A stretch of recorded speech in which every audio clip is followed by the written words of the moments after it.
est sorti du tombeau, il est Seigneur. Tout genou fléchira, toute langue confessera que Jésus est Seigneur.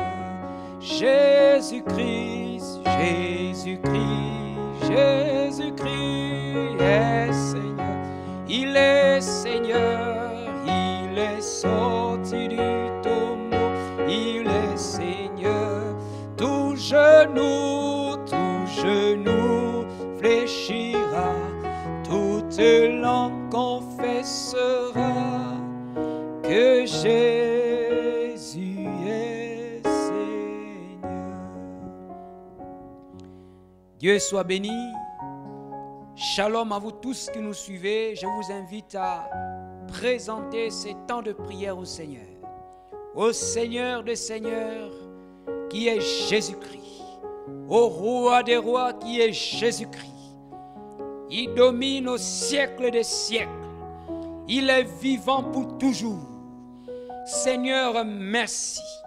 Merci de nous donner l'occasion de t'invoquer. L'occasion de faire venir ta Seigneurie sur la terre par la prière. Et cela s'appliquera, Seigneur, parce que tu es le Dieu qui exauce au cri de tes enfants. Merci de bénir toutes les personnes qui sont connectées. Merci de visiter tous les téléspectateurs, les hommes, les femmes, les jeunes, les enfants.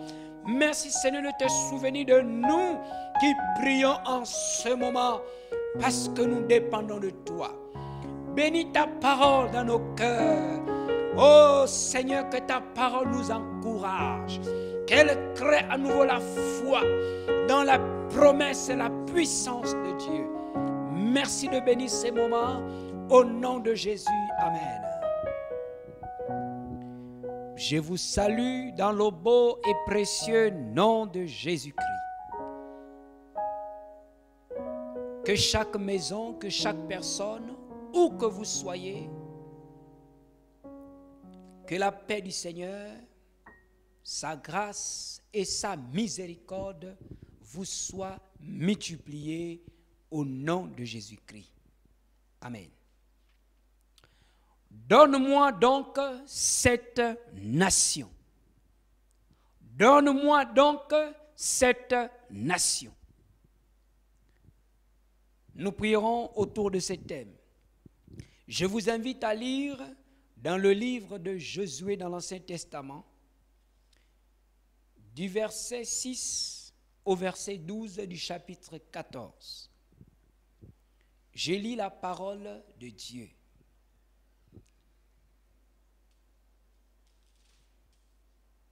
Du verset 6 au verset 14. Les fils de Juda s'approchèrent de Josué à Gilgal.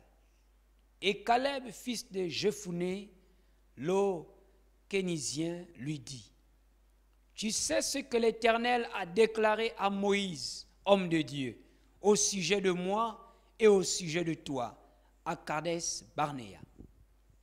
J'étais âgé de 40 ans lorsque Moïse, serviteur de l'Éternel, m'envoya à Kades Barnéa pour explorer le pays, et je lui fis un rapport avec droiture de cœur. Mes frères qui étaient montés avec moi découragèrent le peuple, mais moi j'ai suivi pleinement la voie de l'Éternel, mon Dieu. Et ce jour-là, Moïse jura en disant: Le pays que ton pied a foulé sera ton héritage à perpétuité, pour toi et pour tes enfants, parce que tu as pleinement suivi la voie de l'Éternel, mon Dieu. Maintenant voici, l'Éternel m'a fait vivre, comme il a dit. Il y a 45 ans que l'Éternel parlait ainsi à Moïse, lorsqu'Israël marchait dans le désert, et maintenant voici, je suis âgé aujourd'hui de 85 ans. Je suis encore vigoureux comme au jour où Moïse m'envoya. J'ai autant de force que j'en avais alors, soit pour combattre, soit pour sortir et pour entrer.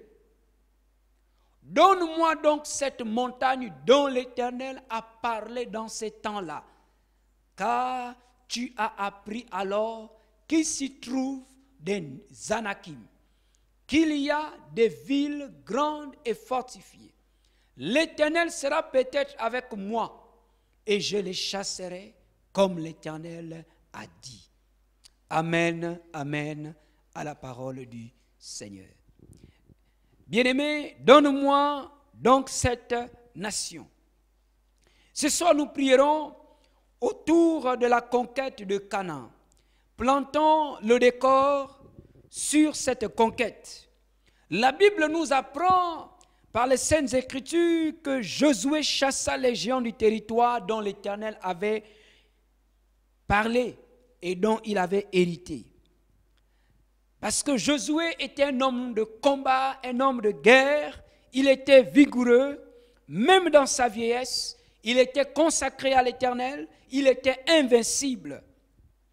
Lorsque les enfants d'Israël s'approchèrent de Canaan, après avoir passé 40 années dans le désert, il leur restait à vaincre, sous la direction de Moïse, quelques habitants qui habitaient la région qui s'étendait autour du Jourdain. Et Josué était devenu vieux. Sa stratégie de conquête était basée sur 4 piliers. Josué donc, pour conquérir Canaan, avait traversé le Jourdain et devait acquérir à pied la ville de Jéricho. Il devait également s'emparer des hautes terres situées à Bethel, de manière à dominer les collines, parce que Canaan était une ville de collines. Et les lieux fortifiés, c'était une ville fortifiée parce que les maisons des souverains étaient bâties sur des collines, de manière à dominer. Et donc, Josué devait prendre ces endroits élevés afin de dominer la région du nord au sud. Il devait aussi attaquer et neutraliser les villes basses, donc les villes qui étaient en bas. Il devait commencer à prendre les collines.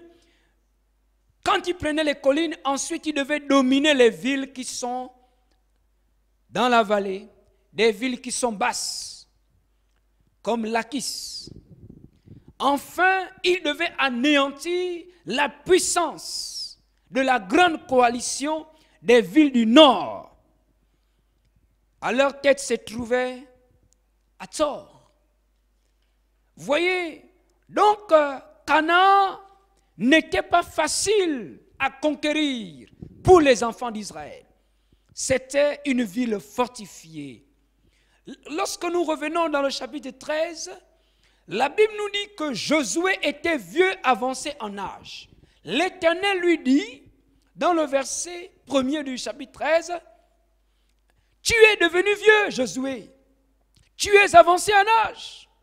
Et le pays qui te reste à soumettre, le pays qui te reste à soumettre est encore très grand. » Et j'aimerais, si vous êtes avec quelqu'un à côté de vous, dites-lui, le pays qui nous reste à soumettre avec le nom de Jésus est encore très grand. Les domaines qui nous restent à soumettre dans cette nation au nom de Jésus sont encore trop grands, mes frères, mes sœurs. Mais voyez, Dieu s'adressait à un homme avancé en âge. Voyez, un homme avancé en âge, c'est quelqu'un à qui il reste peu de jours à vivre. C'est quelqu'un qui n'a plus assez de force. C'est quelqu'un qui n'a plus assez de projets pour l'avenir. Ses projets sont limités. Et lorsque vous rencontrez une personne âgée, elle ne vous comptera que ses exploits. Pour l'avenir, ces personnes le plus souvent disent « ceci se fera par la jeune génération ou les générations futures ».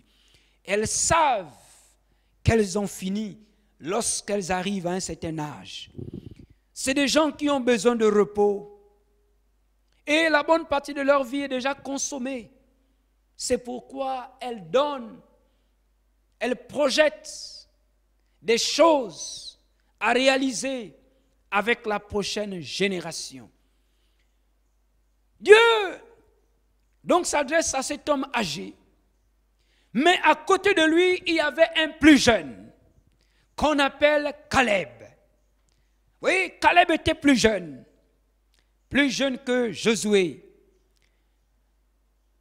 Au verset 2 du chapitre 13, Dieu va montrer à Josué, il va détailler à son serviteur les terres, les parties du pays qui restaient à conquérir, et ensuite il les partagerait aux enfants, au peuple d'Israël.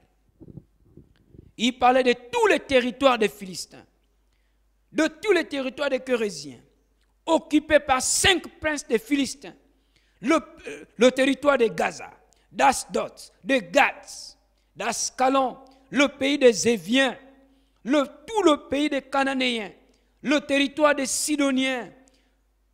Vous voyez, Josué devait conquérir tous ces territoires et les donner aux enfants d'Israël. Même là où habitaient les princes des Philistins, les princes, les chefs des Philistins, tous ces territoires devaient être conquis et donnés aux enfants d'Israël. Qu'est-ce que cela veut dire? Mes frères et sœurs, Canaan devait être conquéri des sommets jusqu'au territoire basse. Mais bien aimés dans le Seigneur, aujourd'hui nous comprenons la nécessité de faire progresser l'évangile dans notre nation. Et il faut que Jésus soit le Seigneur des seigneurs du Gabon à tous les niveaux. Il faut que les fils et les filles de Dieu prennent le territoire spirituellement, matériellement, etc. au nom de Jésus-Christ. Parce que Jésus est Seigneur, le Seigneur des seigneurs. Jésus n'est pas le Seigneur du ciel simplement, il est le Seigneur des seigneurs, de tous les territoires, de tous les rois, de tous les peuples. Jésus l'est. Jésus l'est. Et il y avait une promesse pour Josué. La promesse se trouvait au verset 6. Dieu dit à Josué, je chasserai devant toi tous les peuples qui se trouvent sur les terres que je t'ai montrées. Dieu avait choisi des domaines. Dieu a choisi des territoires. Dieu a choisi des endroits pour donner à ses enfants. Où mon frère tu dois être, où ma soeur tu dois être, Dieu a choisi des endroits. Et Dieu prenait la responsabilité de chasser ces nations qui occupaient les terres que les Israélites devaient hériter. La promesse était là. Dans le chapitre 14 qui nous intéresse aujourd'hui, le plus jeune qu'on appelle Caleb, il va rappeler à Josué, il dit, Josué, tu es vieux. Tu as tout fait, tu as combattu. Tu nous donnes le territoire. Mais il y avait une partie qui restait.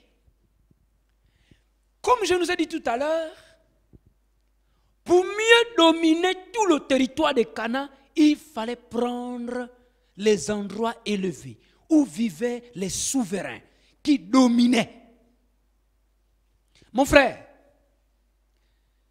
si tu n'as jamais entendu la voix où Dieu te dit tu vas être directeur général, ce soir je te l'annonce. Si tu n'as jamais rêvé d'être chef d'entreprise, prie ce soir. Si tu n'as jamais rêvé d'être un patron avec le nom de Jésus-Christ, la stratégie des apôtres du Nouveau Testament, ils évangélisaient les grandes villes pour mieux gagner les plus faibles.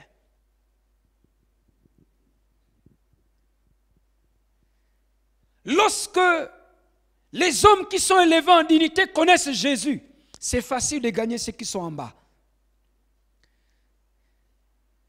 Et cette stratégie se trouve dans l'Ancien Testament, on trouve dans la conquête de Canaan.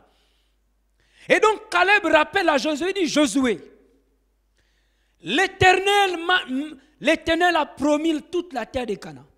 Et comme les enfants d'Israël n'avaient pas chassé totalement les Cananéens de leur territoire, ils avaient autorisé aux Cananéens de rester. Parce que les Cananéens avaient été jugés plus tard par Dieu. Caleb, un jeune, il dit non. Même si les Cananéens doivent rester par miséricorde dans leur territoire, ils sont annexés certes, mais les endroits élevés. Donc, Caleb ne s'est pas contenté d'envahir le territoire de Canaan dans les terres basses. Caleb s'est dit, si je ne vis pas là où sont les souverains, si Dieu ne me donne pas les endroits élevés, je ne pourrai pas dominer Canaan, même si je le possède. Frères et sœurs, ce soir, nous devons dire à Dieu de donner le pays entre les mains des enfants de Dieu désormais, mes frères. Seigneur, donne-nous cette nation. Quand je dis donne-nous cette nation, Dieu doit nous donner la terre. Dieu doit nous donner les habitants qui accepteront Jésus. Et Dieu doit donner les richesses à cette nation. Seigneur, donne-nous donc cette nation. Pourquoi donc? Le verset 12, c'est le rappel. Caleb dit, ils disent, tu sais ce que l'Éternel a déclaré. Revenons au verset de la promesse, au verset 6. Il dit, tu sais ce que l'Éternel a déclaré à Moïse, homme de Dieu, au sujet de moi. Ma sœur, qu'est-ce que Dieu t'a dit au sujet de ton entreprise? Mon frère, qu'est-ce que Dieu t'a dit au sujet de ton administration? Il dit, tu sais ce que l'Éternel a dit à mon sujet, à mon sujet, à mon sujet. Il dit, l'Éternel a promis de me donner la montagne. Frères et sœurs, en Jésus, la Bible nous dit que Dieu nous a bénis de toutes les bénédictions spirituelles dans les lieux célestes. Tu ne seras pas directeur général au ciel. Tu ne seras pas ministre au ciel. Tu ne seras pas président au ciel. Tu ne seras pas gouverneur au ciel. Tu ne seras pas maire au ciel. C'est sur la terre. Si tu attends être maire là-bas, le seul maire c'est Jésus. Si tu attends être président, le seul président au ciel c'est Jésus. Si tu attends être général au ciel, le seul général c'est Jésus.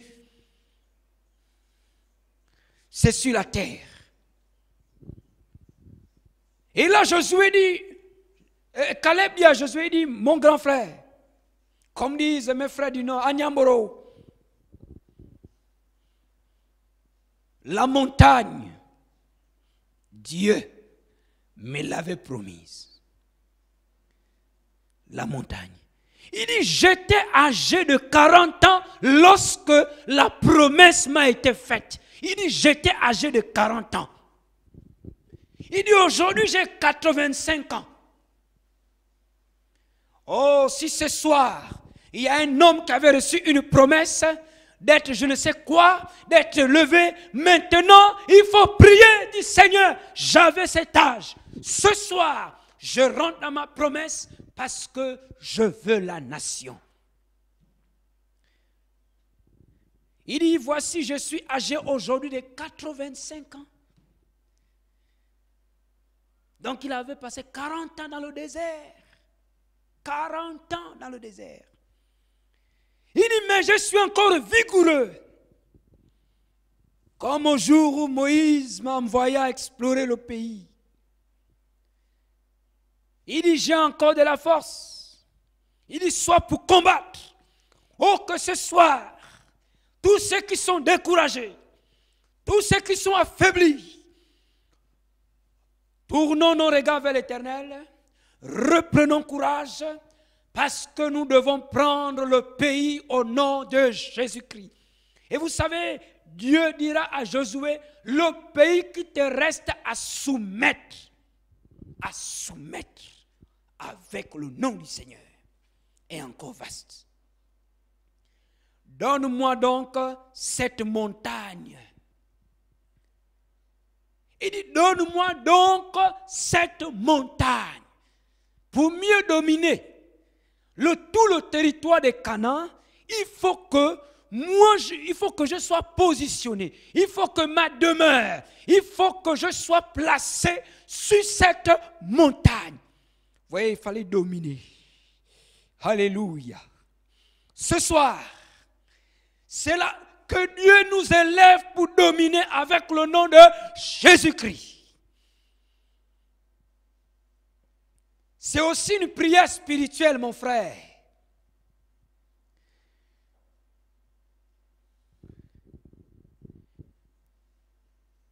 Dieu n'a-t-il pas dit à Esaïe, les ténèbres ne régneront pas toujours?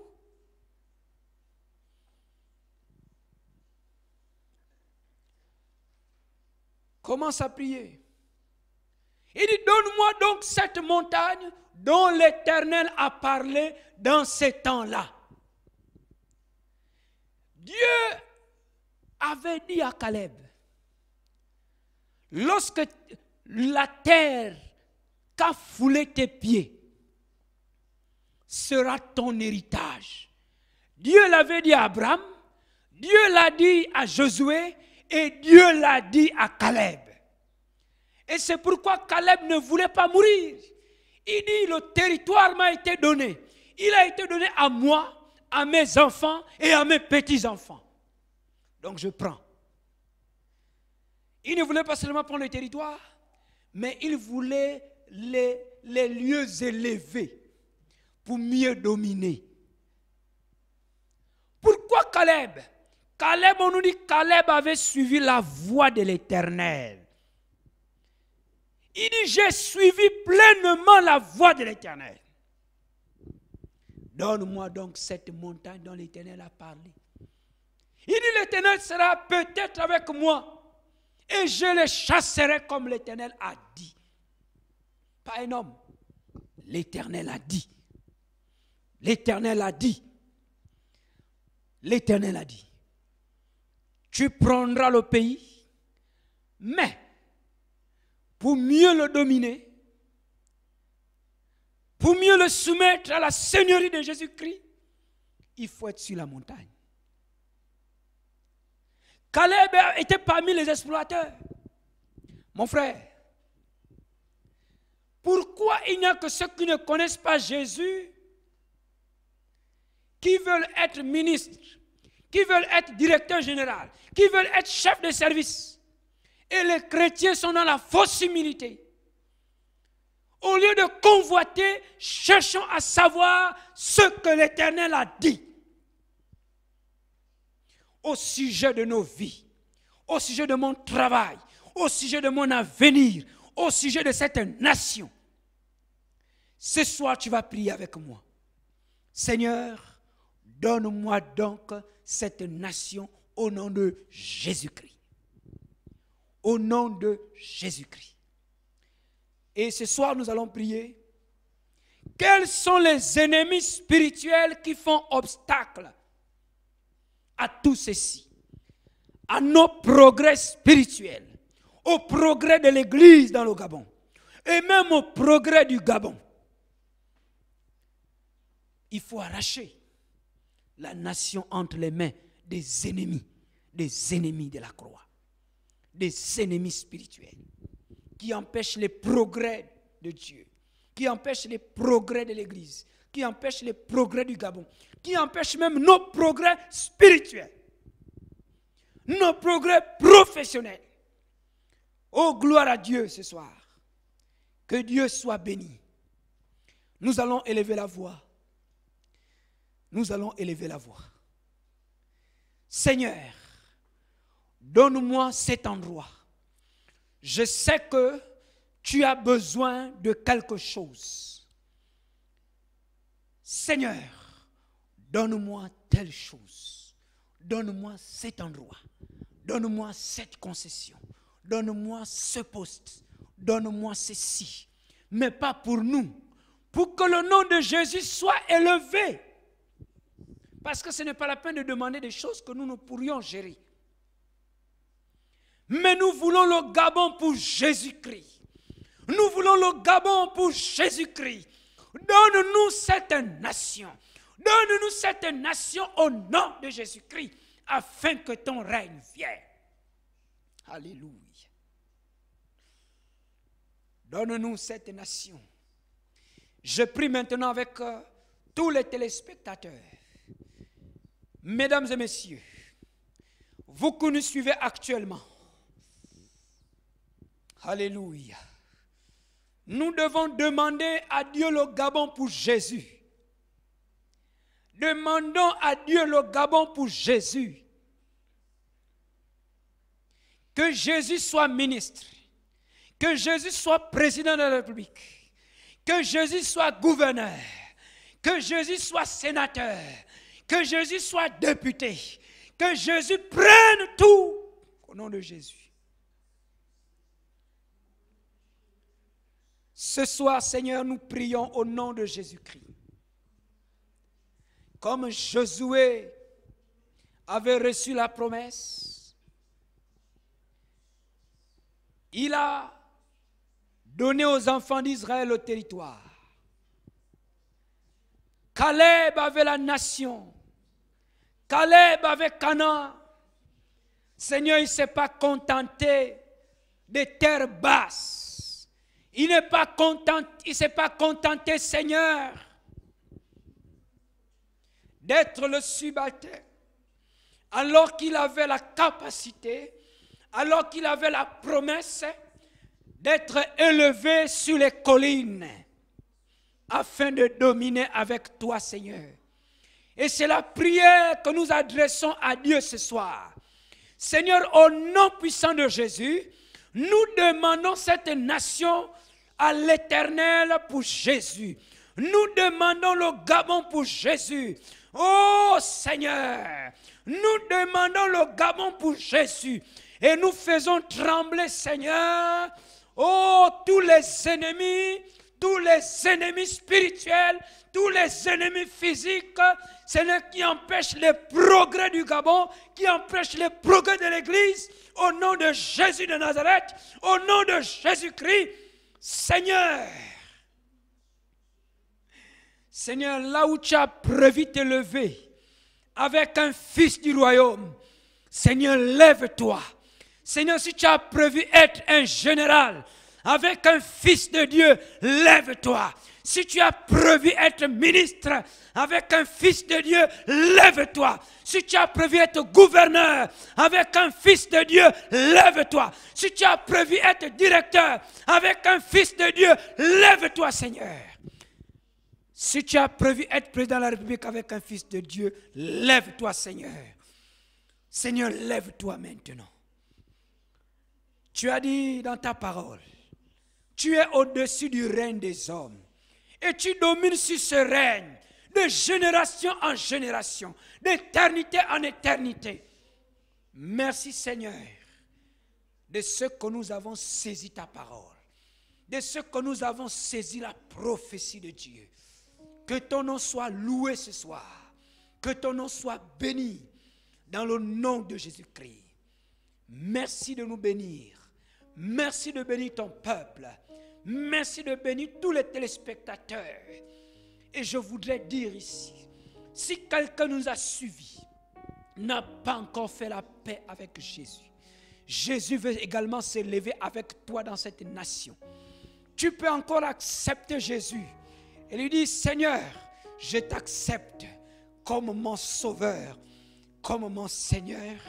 Jésus-Christ, amen. Merci de bénir ces instants, Seigneur. Merci de restaurer nos vies.